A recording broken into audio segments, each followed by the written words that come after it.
하나님의 훈련 프로그램이라는 제목으로 말씀 함께 나누겠습니다. 여러분, 지금의 시대를 부르는 말이 하나 있습니다.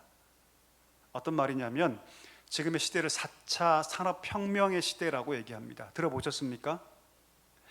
4차 산업혁명의 시대, 1차, 2차, 3차 산업혁명이 있었는데 그 혁명과는 비교할 수 없는 엄청난 속도의 산업혁명의 시대다라고 얘기하는데 보통 세 가지 특징으로 하죠. 첫 번째가 뭐냐면 초연결의 시대다라고 얘기합니다. 초연결.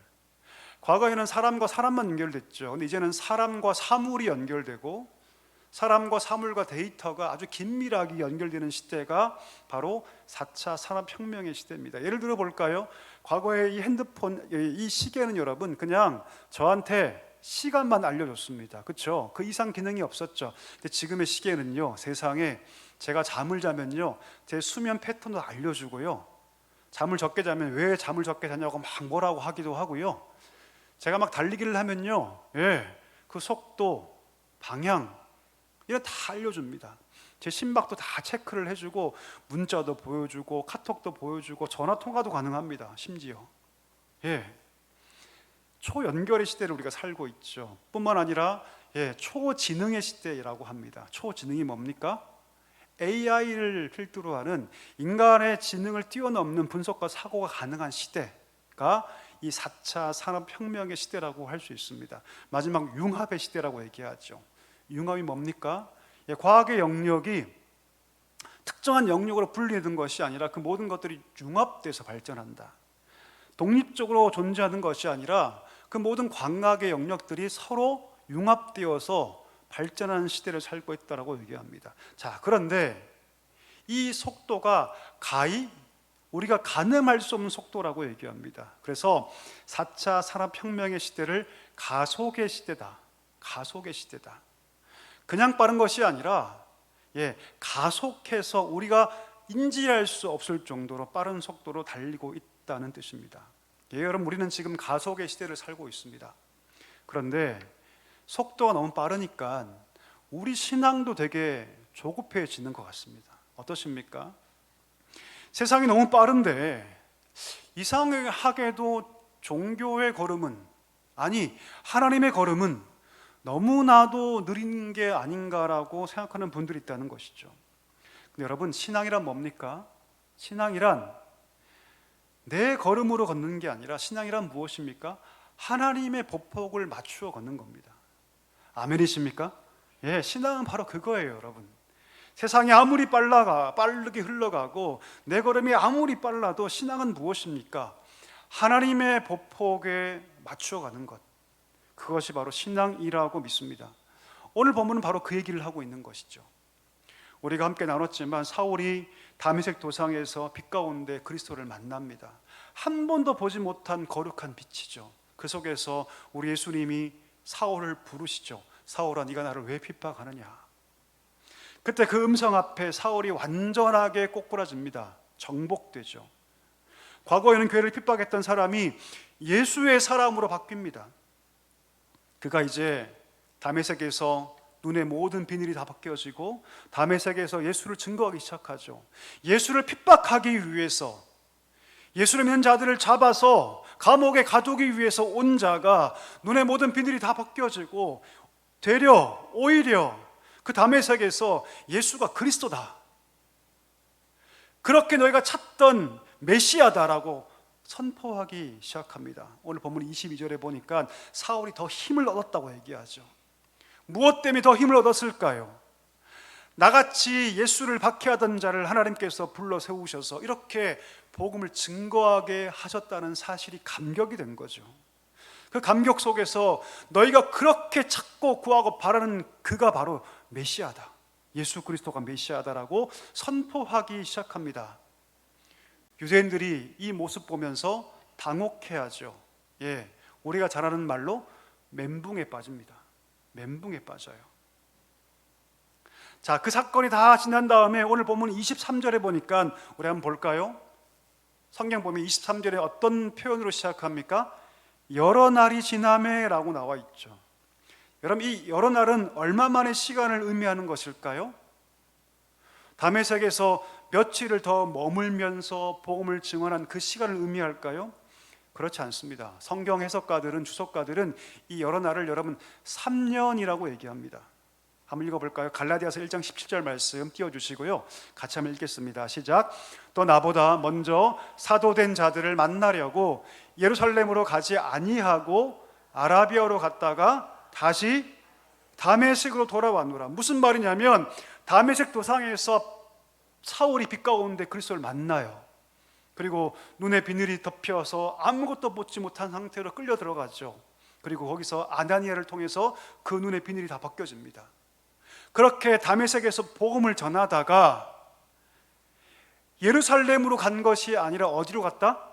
아라비아로 갔다고. 광야지대거든요. 근데 거기서 몇 년을 있었냐면 사울이 3년을 있습니다. 그리고 다시 어디로 돌아왔다? 다메섹으로 다시 돌아왔다. 이 흐름이 이해가 되십니까, 여러분? 이해되시죠? 3년 만에 사울이 다시 다메섹에 나타난 것이죠.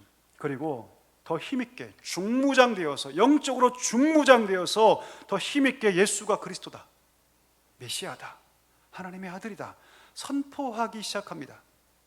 난리가 났죠, 여러분. 난리가 났습니다. 유대인들이 지금 이 사울을 죽이려고 합니다. 가만둬서는 안 된다. 가만둬서는 저가 우리의 신앙을 다 파괴할 거라고 그들이 생각하죠. 그리고 사울을 죽이려고 합니다. 자, 그럼 성경 보니까 유대인들만 사울을 죽이려고 한 것이 아니죠. 우리 한번 띄워주시겠습니까? 고린도후서 11장 32절 말씀 같이 한번 읽어볼까요? 시작. 다메섹에서 아레다 왕의 고관이 나를 잡으려고 다메섹 성을 지켰으나 나는 광두리를 타고 들창문으로 성벽을 내려가 그 손에서 벗어났느니라. 사울을 죽이기 위해서 유대인들만 지금 난리를 치고 있는 게 아니라 심지어 다메섹 왕의 고관도 사울을 잡으려고 지금 동원되고 있다는 뜻입니다. 자, 그러면 왜 다메섹의 고위 정치인까지 나서서 사울을 잡으려고 했을까요? 분명하죠. 이유는 아마도 유대인들은 사울을 고소했을 것이 분명합니다. 여러분, 다메섹에 유대인들이 몇 명 살고 있었는 줄 아십니까? 4만 명이 살고 있었어요. 4만 명. 4천 명이 아닙니다, 여러분. 4만 명이 살고 있었는데 만약 사울 때문에 유대인들이 목숨처럼 여기는 신앙의 문제가 시작되어서 갈등이 발견되고 요인이 되면 어떻게 될까요? 사회가 혼란스러워지죠. 그러니 유대인들은 분명히 사울을 고소했을 것이 분명합니다. 그런 문제가 불거지기 전에 예방 차원에서 사울을 제거해야 한다라고 판단했던 것이죠. 결국 사울이 그 위기를 이기지 못하고 밤에 광주리에 타서 들창문, 그러니까 들로 향한 창문이니까 높은 곳에 있겠죠. 그 들창문을 통해서 탈출해야 했습니다. 왜 이런 일이 벌어졌을까요? 분명 예수님께서 말씀하지 않으셨습니까? 저 사울은 내가 내 이름을 이방과 임금들과 이스라엘 자손에게 전하기 위해 택한 나의 그릇이다 라고 분명히 말씀하셨는데 왜 가는 곳곳 이 사울은 살해 위협을 당하고 가는 곳곳 왜 쫓겨나야 했을까요? 여러분, 고난은 거기에 그치지 않습니다. 자, 거기서 탈출해서 어디 가냐면 예루살렘을 향해 가는데 갔더니 아무도 사울을 만나주지 않아요. 어떤 제자도 사울을 만나주지 않습니다. 되려 의심하죠. 되려 여러분 의심하고 멀리하고 만나주지 않죠. 어떤 마음이었을까요, 여러분? 예를 들어 볼까요? 제가 잠깐 교회를 떠났어요. 근데 이러면 안 되지. 내가 교회 가서 다시 신앙생활 열심히 해야 되겠다라고 마음을 굳게 먹고 교회 갔더니 세상에 담임 목사가 아는 척도 안 하는 거예요. 무시하는 거예요. 저 왜 왔을까? 어떤 성도도 반겨주지 않는 거죠. 그렇다면 이런 마음이 어땠을까요? 어떨까요? 3년 전에 교회를 핍박하고 예수 믿는 사람들을 박해했던 그 자신을 보여주면서 용서를 빌고 자신도 이제 당신과 함께 예수 그리스도의 그 복음을 증거하기를 원한다라고 말하고 싶은데 아무도 그를 만나주지 않습니다. 다 도망가고 피하고 심지어 의심하죠. 얼마나 답답했을까요? 내가 의도해서 그렇게 바뀐 것도 아니고 주권적인 하나님의 역사로 내가 세워졌고 심지어 다메섹에서 그 수많은 살해 위협을 다 뒤로한 채 광주리를 타고 그 성벽을 내려와서 여기까지 왔는데 제자들이 아무도 자신을 걸떠보지 않습니다. 받아주지 않아요. 배척합니다. 왜 사울의 어려움은 이렇게 가중될까요? 사울의 어려움은 여기서 그치지 않죠. 오늘 본문 29절에 보니까 헬라파 유대인들에게 복음을 전하죠. 그런데 그 헬라파 유대인들이 또 사울을 죽이려고 합니다. 죽이려고 해요. 얼마나 그 살해 위협이 강했는지 오늘 성경 보니까 제자들이 그 사울을 여러분 피신시키죠. 그리고 그의 고향인 다소까지 그를 보내버립니다. 3년을 기다렸다가 지금 힘들게 여기까지 왔는데 제자들은 자신을 받아두지 않고, 오늘 보니까 바나바의 중재로 겨우 물꼬는 튀었지만 그 성에 온 지 15일도 되지 않아서 강제적으로 떠나야 합니다. 왜 바울의 길은 이렇게 힘든 것일까요? 생각해 볼까요? 아라비아 광야에 3년간 그가 있을 때 기도하지 않았겠습니까? 하나님, 내 인생이 완전히 바뀌었습니다. 내가 빛 가운데 그리스도를 만났고 더 이상 나는 과거의 삶으로 살 수 없습니다. 그러면 내가 앞으로 어떻게 살아가야 합니까? 하나님, 내게 왜 이런 일들을 주십니까? 내가 앞으로 어떻게 살아가야 합니까? 3년간 그가 기도하고 확신 가운데 본격적으로 복음 전파자의 길을 걸어갔을 때 수많은 고통과 수많은 핍박과 심지어 도처의 살해 위협이 그에게 엄습합니다. 왜 사울에게 이런 일이 일어나야 합니까?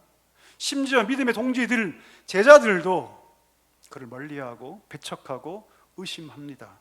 왜 사울에게 여러분 이런 일이 일어나야 했을까요? 거기 분명한 이유가 있습니다. 이유가 있어요. 두 가지 이유가 있는데 여러분, 첫 번째가 무엇이냐면 이 모든 것이 하나님의 훈련 프로그램입니다. 한번 따라 하실까요? 하나님의 훈련 프로그램이다. 예, 여러분, 이 모든 과정이 뭐라고요? 하나님의 훈련 프로그램이에요. 여러분, 사울의 이름이 나중에 바울로 바뀌죠. 누가 바꿉니까? 자신 스스로 바꿔요. 사울이라는 이름의 뜻은 여러분 히브리어로 큰 자, 위대하다는 뜻입니다. 예, 굉장히 교만한 이름이죠, 그렇죠? 근데 스스로 이름을 바울로 바뀌죠. 로마식 이름이죠. 바울이라는 이름은 여러분 겸손하다는 뜻이에요. 겸손한 자, 낮은 자. 스스로 이름을 바꿔요. 하나님은 모든 고난의 과정을 통해서 그의 이름이 바뀐 것처럼 하나님은 사울이 하나님 앞에서 참된 제자가 되기를 원하셨다는 것입니다. 계속해서 고난당하고 계속해서 박해에 노출되지만 하나님은 그 과정을 통해서 오늘 이 사울이 바울 되기를 원하셨다는 것이죠. 그리고 예수님의 진짜 제자로 성장하기를 원하셨다는 것이죠. 여러분, 제자는 그냥 되지 않습니다. 한번 여쭤보고 싶습니다. 여러분은 제자가 되기를 소망하십니까? 그럼 어떠세요?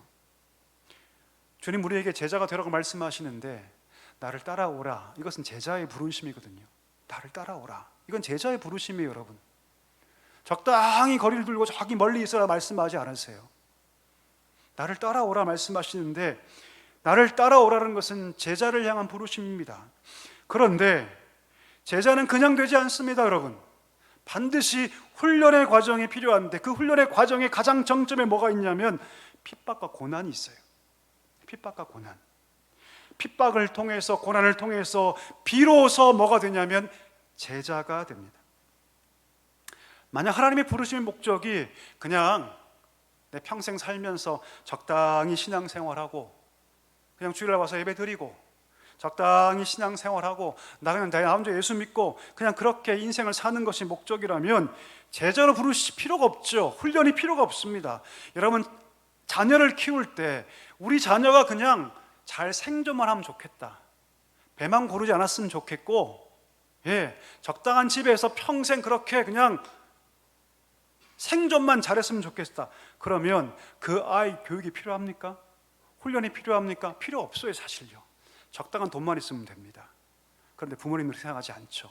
우리 아이가 나중에 커서 사회에 이바지하고 누군가에게 좋은 영향을 끼치고 우리 자녀를 통해서 사회가 밝아지고 한 사람이라도 우리 자녀를 통해서 하나님께 인도되어지는 들 꿈꾸시죠. 그럼 반드시 뭐가 필요합니까?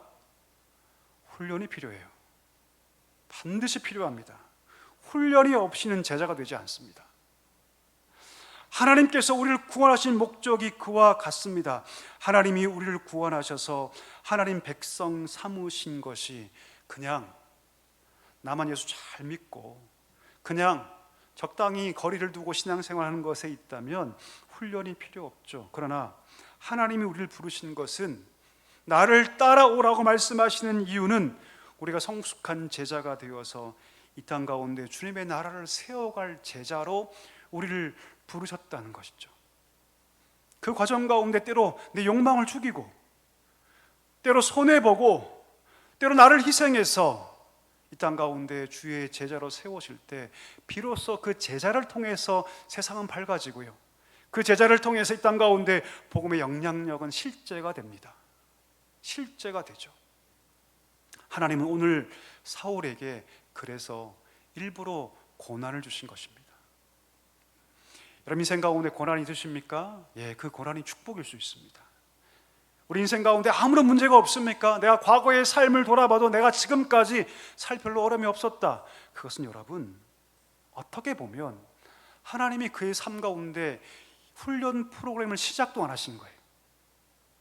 하나님은 크게 쓰실 사람들에게 반드시 뭘 주십니까? 고난을 주십니다. 핍박을 주세요. 어려움을 주시죠. 고난과 핍박과 어려움을 통해서 그를 훈련시키세요. 오늘 하나님께서 왜 사울에게 이런 어려움을 주셨을까요? 왜 그렇게 그냥 두셨을까요? 그 이유는 간단합니다. 크게 쓰시고자. 우리 축복합니다. 우리 인생 가운데 여러분 고난이 찾아오거든. 아, 내가 하나님의 훈련 과정에 입소했구나. 아멘이십니까? 기뻐할 수 있게 되기를 주의 이름으로 간절히 축원합니다. 두 번째 이유가 있습니다. 두 번째 이유는 무엇이냐면 인내의 훈련을 위해서 하나님께서 지금 이 일들을 허락하신 거죠. 인내. 생각해 볼까요? 지금 사울의 마음은 여러분 주를 만난 감격으로 막 날뛰고 있습니다. 그 마음 가운데 사명도 있죠. 3년 동안의 훈련도 받았습니다. 깊이 고민하고 깊이 기도해서 지금 뛰어든 거 아닙니까? 근데 하나님 뭐라 말씀하십니까? 아직도 더 시간이 필요하다고 말씀하세요. 아직도 시간이 필요하다. 하나님 일부러 그 고향 땅 다소로 보내버리시죠. 그 다소에서 몇 년 있었을까요, 여러분? 적어도 7년, 8년 있습니다. 아라비아 광야에 3년, 그의 고향 땅 다소에서 7년, 8년, 도합 10년 가까이 하나님께서 그를 인내하게 하십니다.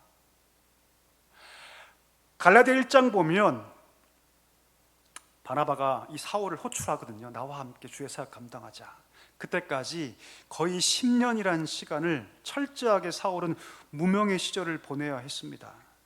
그냥 무명의 시절이 아니죠, 여러분. 하나님의 훈련 기간입니다. 어떤 훈련 기간요?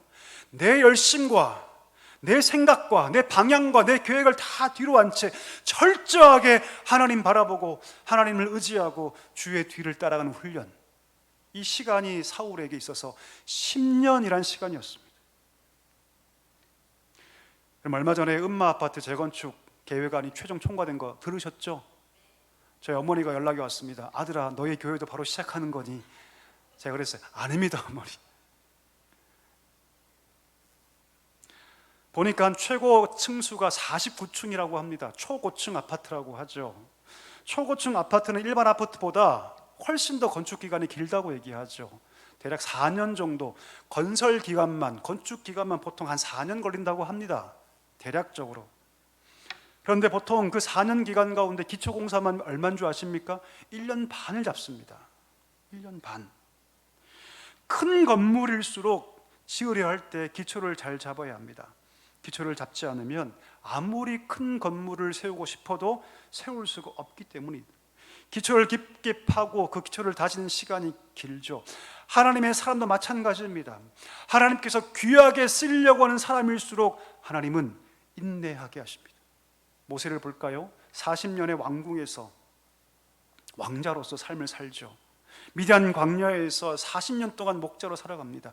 80년의 훈련의 기간을 통해서 자신을 완전히 깎으시고 온전히 하나님만을 의지할 수 있는 사람으로 만들지 않습니까? 다윗을 볼까요? 그가 광야에서 20년 동안 쫓김을 당합니다. 20년 동안. 주옥 같은 시편이 왕궁에서 쓰여지는 것이 아니라 여러분 광야에서 쓰여집니다. 아침에 그 서리를 맞으면서 그 굴에서 유리방황하면서 주옥 같은 시편이 쓰여지죠. 그의 신앙이 형성되고 그의 인격과 삶과 그 모든 것들이 그 광야에서 만들어지지 않습니까? 불의 선지자 엘리야, 그가 하나님 사람으로 사역하기 전에 그리시네가에서 까마귀가 물어다주는 음식을 먹으면서 하나님을 절대적으로 신뢰하는 훈련을 받지 않습니까? 사울도 마찬가지죠. 가장 위대한 복음 전도자로 세워지기 위해서 그런 훈련을 받아야 했습니다. 아라비아에서의 3년 그 부족했죠. 하나님은 거기서 멈추게 하시고 예루살렘에서 15일도 머물게 하시다가 나머지 7년과 8년을 다소 지방에서 훈련받게 하십니다. 하나님은 사울을 조급하게 쓰지 않으시죠. 세계 열방을 품는 땅끝까지 이르러 주의 복음을 전하게 하기 위해서 큰 그릇으로 쓰기 위해서 하나님은 그를 인내하게 하십니다. 혹독하게 훈련시키시죠. 여러분, 우리도 하나님 그렇게 훈련할 때가 있습니다. 때론 하나님의 훈련 방식이 마음에 들지 않아서 하나님 언제까지입니까? 하나님 이 고난, 어려움, 이 인내 언제까지 감당해야 합니까? 라고 얘기를 할 수 있습니다. 그러나 그럴 때일수록 여러분 하나님 앞에서 인내해야 합니다. 기다릴 수 있어야 합니다.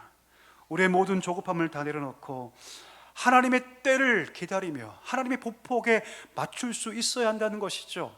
아무리 세상이 가속의 시대이지만 그러나 하나님의 시간을 우리의 보폭을 맞추고 하나님의 때를 기다리며 인내할 때 비로소 하나님의 훈련 프로그램을 완성되고 그 속에서 하나님의 제자로 주님 앞에 일꾼들로 온전하게 쓰여질 줄 믿습니다. 말씀을 정리하기를 원합니다. 세상이 아무리 빨라도 우리 인간이 반드시 감당해야 할 시간이 있습니다. 여러분, 아이들 태어나서 걸을 때까지 보통 얼마나 걸리나요? 혹시 여러분 자녀 가운데 출생하자마자 한 달 만에 걸은 친구가 있습니까? 저한테 알려주시길 바랍니다. 아이를 키워보신 분들은 여러분 아무리 과학이 발달하고 아무리 우수리 뛰어내도 우리 아이들이 걸을 때까지는 얼마 걸립니까? 1년이 걸립니다. 1년이 걸려요. 1년이 걸리죠. 인간이 할 수 없는 영역이죠, 이건 여러분. 아무리 과학이 발달하고 아무리 좋은 걸 먹여도 여러분 우리 아이들이 걸을 때까지 한 1년이 걸립니다. 마찬가지죠. 하나님께서 우리를 만들어 가시는 시간이 반드시 필요합니다. 그 시간에 우리가 인내할 수 있다면, 그냥 인내하는 것이 아니라 하나님의 훈련의 과정으로 인내할 수 있다면 하나님 앞에서 우리가 온전히 세워지게 될 줄 믿습니다. 우리의 조급함을 다 버리고 하나님의 보폭에 맞춰서 우리가 걸어갈 때 하나님 앞에서 참된 제자로 세워지게 될 줄 믿습니다. 고난이 찾아올 때 여러분 기뻐하십시오. 아, 내가 하나님의 훈련 학교에 들어갔구나. 하나님께 나를 더 크게 쓰시고자 하시는구나. 내가 이 기쁨으로 감당해야겠다. 이 모든 과정이 하나님의 인내 과정이라면 내가 기쁨으로 잘 감당하여 주님 앞에 참된 제자로 서리라. 저기 멀리 떨어진 무리가 아니라 주님 곁에서 주와 함께 동행하고 주와 함께 사역하고 주님과 함께 복음 전하는 귀한 제자가 될 것이다. 이것이 우리의 소명과 비전 될 수 있기를 주의 이름으로 간절히 축원합니다.